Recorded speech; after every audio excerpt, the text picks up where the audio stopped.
खबर शामिल करते हैं शहर कायद से, जहां कराची से हमारे नुमाइंदे जावेद महमूद राय की रिपोर्ट के मुताबिक जिला कुरंगी थाना अल-फलाह पुलिस की टेक्निकली बुनियाद पर कार्रवाई। शहरियों को असलहे के जोर पर लूटने वाला मुलजिम को गिरफ्तार करके कब्जे से असलहा 9mm पिस्टल और छीने हुए 3 मोबाइल फोन बरामद कर लिए गए। मुलजिम से छीनी हुई 7 घड़ियां, 7 मोबाइल के कवर और 8000 नकदी भी बरामद कर ली गई। गिरफ्तार और मफरूर मुलजमान शहरियों को असलहे के जोर पर लूट मार का निशाना बनाते थे।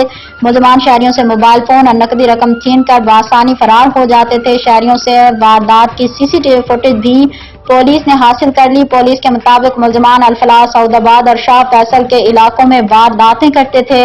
अल-फलाह पुलिस ने मुलजमान को टेक्निकली बुनियाद पर कार्रवाई करते हुए गिरफ्तार किया। गिरफ्तार आदि जराइम पेशा मुलजिम पर थाना सर सैयद और शारा फैसल से असलहे और डकैती के मुकदमात दर्ज है। मफरूर मुलजिम की तलाश के लिए छापे मारे जा रहे हैं। गिरफ्तार मुलजिम की शनाख्त अतीक वल्द शफीक अहमद के नाम से हुई। गिरफ्तार मुलजिम के खिलाफ थाना अल-फलाह में मुकदमा दर्ज कर लिया गया। गिरफ्तार मुलजिम से मजीद इंटेरोगेशन का अमल जारी है।